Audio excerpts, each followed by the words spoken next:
একজনের দোষের কারণে আপনি টোটাল দলকে দায়ী করবেন, এটি কিন্তু কাম্য না কখনো। যেহেতু সে দলের সদস্যের জন্য আমি বলতে চাই যে ফ্যাসিবাদ বিরোধী আন্দোলনে যারাই সম্পৃক্ত হয়েছে তাদেরকে সঙ্গে নিয়েই কিন্তু বিএনপি একটি বড় রাজনৈতিক দল হিসাবে, যেটি সার্জিস আলম বলতেছিল যে এই ডিবি অফিসের, ওর সাথে কিন্তু আজকে আমার দ্বিতীয়টা দেখা আর কি, ডিবি অফিসের গারদে ওর সাথে আমার দেখা হয়েছে।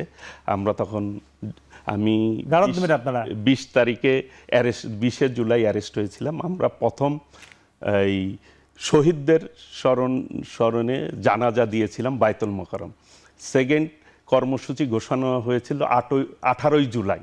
18ই জুলাই কাকরাইল থেকে আমরা প্রথম মিছিল বের করি। ওই মিছিলে ওই দিন কিন্তু বিএনপির ওই মিছিলগুলিতে মানে পুলিশ গুলি করেছে, মানে আমরা প্রায় সন্ধ্যা পর্যন্ত ওই দিন আমরা ছিলাম আর কি রাজপথে এই পুরো অঞ্চলে।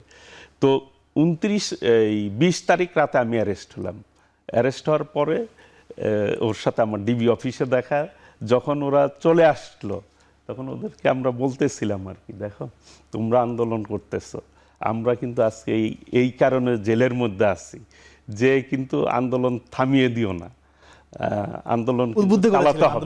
হ্যাঁ, কাজেই এইখানে আপনার টোটাল যদি আপনি চিন্তা করেন যে সকলেই এই জুলাই এর আন্দোলন সকলেই সম্পৃক্ত হয়েছে।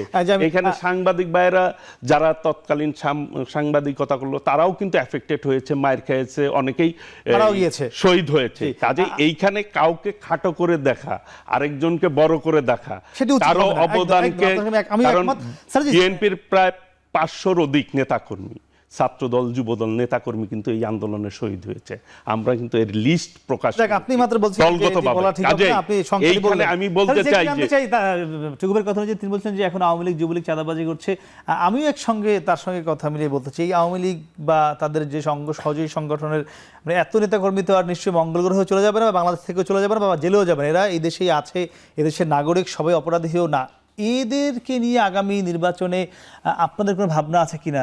আপনাদের দলে কেউ আসা বা কোনো প্রক্রিয়ায় আনা, তারাও তো ভোটার এই দেশের, এটি উত্তর জানতে চাই তাদের কি ভাবনা আপনার। এটা বলার আগে আমি জাস্ট একটা জিনিস বলতে চাই ভাই, একটু আগে স্মৃতিচারণ করছিলাম, ওই বিষয়ে একটা জিনিস আমি অ্যাড করতে চাই।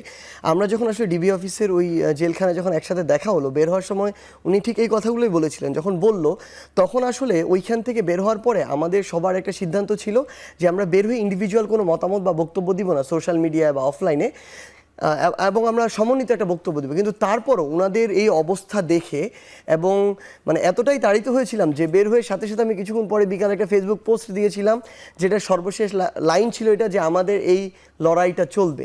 সো আসলেই তারা তাদের জায়গা থেকে আমাদেরকে এভাবে বিভিন্নভাবে আমাদেরকে উৎসাহ দিয়েছিলেন। কিন্তু অবশ্যই যারা মাঠে ছিলেন আমরা তাদের প্রতি সবসময় এই কৃতজ্ঞতাটুকু জানাই।